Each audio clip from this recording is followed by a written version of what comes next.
President Cyril Ramaphosa says an immediate focus for the government is to enable struggling state companies such as power utility Eskom and logistics group Transnet to function optimally.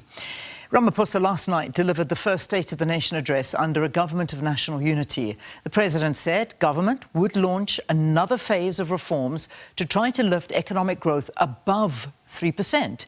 He also acknowledged that many municipalities lack the skills and resources to meet people's needs, and as such, the funding model for municipalities will be reviewed. For more on this, we are joined by a researcher at Wits University Southern Centre for Inequality Studies, Thokozile Madonko. Thokozile, thank you. Thanks so much for joining us this morning. Good morning, and good morning to your listeners. So last night, we listened to the president outlining these priorities for the 7th administration. I mean, there were 3 areas that he really focused on and said that the government wants to prioritize. That's inclusive economic growth, reduction of poverty, and building a capable state. What's your immediate takeaway from last night? I was very excited by the president's speech, especially as it's the first major articulation of the government of national unity and the agreements that would have had to have been reached within the government of national unity. I think the tone was correct. I think the focus on those 3 areas is absolutely critical. But as always, the devil is in the detail. And our work and research has been looking at the ways in which government has been trying to unlock and stimulate economic growth over the last 30 years, but especially since 2012. And we've seen that, these grand plans get tabled, and talking about local government, absolutely essential. Re-looking at the financing of local government, absolutely. They cannot afford to deliver services. We need a new system of funding local government in order to enable them not only to deliver services, but to maintain services, to maintain infrastructure. So we need some kind of system that can also make local government resilient against climate change and other kinds of economic or health shocks, for example. So that's absolutely critical. We do need to focus on Eskom and Transnet. They need to be functioning, and we need to clean out all the dead wood and corruption and make sure that they are functioning in line with national interest. Yeah. And it is absolutely important that we then, on the 19th of February, when the finance minister tables his budget, that we look to see whether there's money where these policy priorities have been set. Yeah, I mean, obviously there's lots of provinces. I heard an analogy last night, and I don't know when it was, but it was between last night and this morning. I've listened to so much, but there was an analyst who gave an analogy, and I want to get your views on this because it really resonated with me in a way. He said that South Africa is like a child on a swing, and the president is the person pushing that swing. So he's constantly pushing it, and we get this excitement that we're going somewhere, and then we come back, and then he pushes us again in the speech and makes all these promises that we're going to go higher and higher, and then we come back, and at the end of the day we're actually in the same position and we haven't moved. But all the excitement and promises and the person pushing the swing is held down by a swing on a chain, and that's it. We're not really moving anywhere. This analogy got to me, and I don't know if that resonates with you for what the president is saying, because it's also a time to outline his achievements. So when we look at the president and promising to grow the economy by 3%, I mean, the economy has not grown further than 1% under President Ramaphosa. What do you think about those sentiments? So I think that's a lovely analogy, and I would almost be a little bit controversial and stick my neck out and say that while the president is pushing the swing and many of his executive and line ministries are pushing the swing in one direction, you have our finance minister, our macroeconomic fiscal policy pushing the swing backwards. So we have at the moment a tension between what our stated policy goals are, but what that looks like in rands and cents is very different. And so our research and work that we've been doing at the Southern Centre for Inequality Studies at Wits is to say that we need to relook at our macro policy because it's working against these really incredible ideas around youth employment, thinking about income support for the unemployed, dealing with gender-based violence, the whole list, empowering SARS and the National Prosecuting Authority. So all of these things are absolutely critical, but we have what at the moment is a fiscal consolidation policy, which is basically a fancy term for austerity. So we are seeing budget cuts. So we're seeing cuts to key line ministries like health, education, social development, but also cuts to infrastructure, interestingly enough. So it becomes a little bit confusing because we hear these huge numbers being thrown around infrastructure, but it's mainly based on the private sector coming to the table, government de-risking the private sector, and then supposedly this will then generate the income. But we haven't seen that happen. We've had this blended finance, public-private partnerships, leveraging the private sector for a while now, and we haven't seen the results that the president has been, he keeps saying, we're going to build, but we're not actually building. Yeah, and we want to hear the words, we have built, because I think that's what South Africans are craving, is the fact that we've got terrible unemployment in this country. The economy is not growing. Jobs are not being created.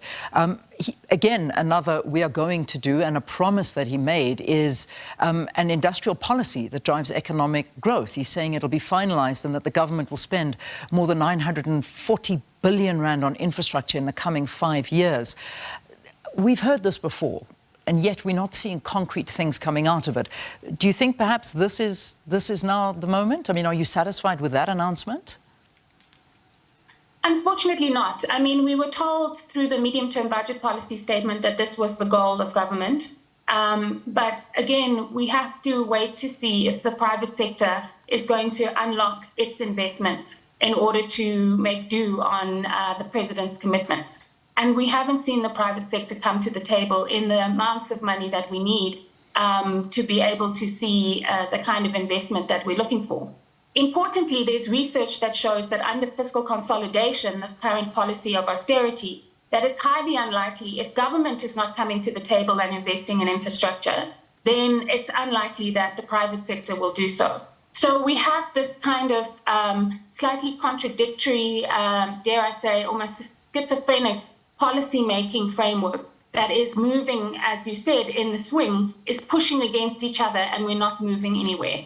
And so we've argued that what we really need to see is increasing public investment in key sectors by government. So not this idea that we'll have government being the sort of de-risker and allowing for blended finance, but actually pumping much-needed resources into the state, which then flows into the public sector, that then flows into the economy as a whole. So we don't want to be hearing about teachers being laid off or early retirement. We want he talked about a capable state, but at the moment we are not hiring. We have social workers that are unemployed, doctors that are unemployed, and so we're arguing that the evidence shows that investment in care, the green economy, and public infrastructure will have a multiplier effect in the economy. So it's kind of traditional old school Keynesian economics that says that when we're in a slump,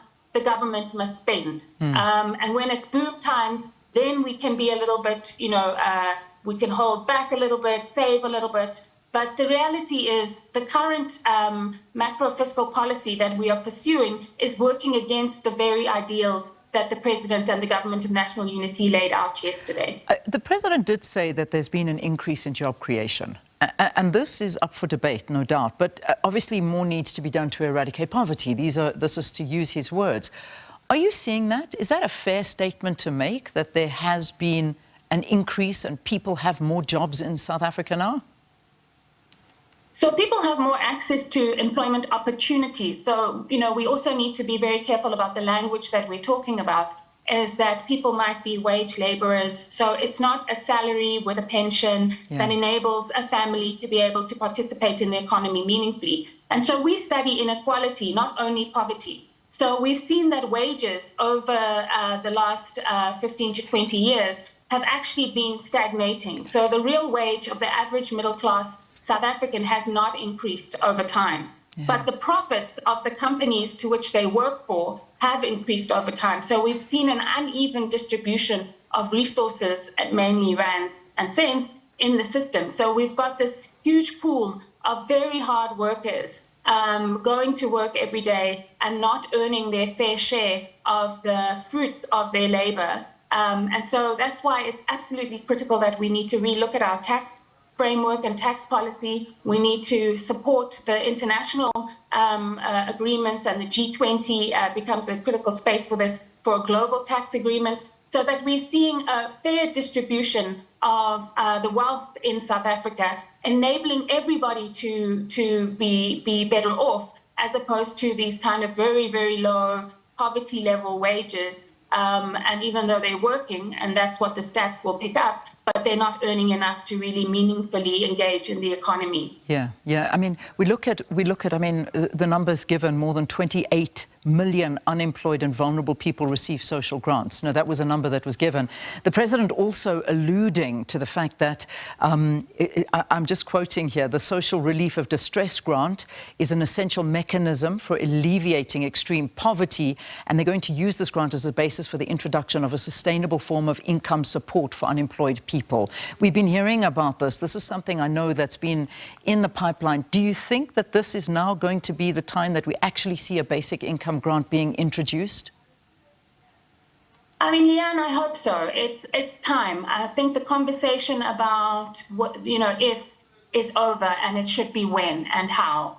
And the most important thing is that South Africans between the ages of 18 and 59 who are unemployed have no support from the state. So, that's an untenable situation. And the evidence coming out of the research on the SRD grant and all the other grants show that they do alleviate poverty. They do enable people to have some kind of dignity, to be able to start small enterprises or little micro industries. So it is critical for our economy. And the reality is that the nature of work is changing, and also climate change. What is incredible about the conversation so far around a basic income grant is nobody seems to be focusing on the fact that we could have another COVID crisis tomorrow, and people will lose their income, and what will they have to fall back on? So why not set that system up appropriately? The SRD grant shows us that people need a backup. They need something in a catastrophic event, and whether it's floods, fires, unemployment. And so the nature of work is changing, our climate is changing, and so we need to provide rands and cents in people's pockets to enable them to engage in the economy and not to be left behind. So we've run out of time. I mean, this is probably the last one I'm going to ask you, because I know that it's just so much that was said, and we can hardly touch on much of it. But that transformation fund, I mean, this has been a subject of debate and criticism, especially from business. Very quickly, what is your take that the fund will be 20 billion rand a year over the next 5 years? I think, again, it's a case of not if, but when. And, we need to look at the structure of our economy, who is benefiting, who isn't, and how can we make sure that, transformation happens in a setting that is useful and appropriate for our national interests and national needs, as the president said. We need to come together as South Africans and to really think about our well-being for all as a critical space for transformation going forward. Thokozile, thank you. Thanks for talking to us. Thokozile Madonko is a researcher at the Wits University Southern Centre for Inequality Studies, unpacking a small portion, really, of the President's State of the Nation address last night.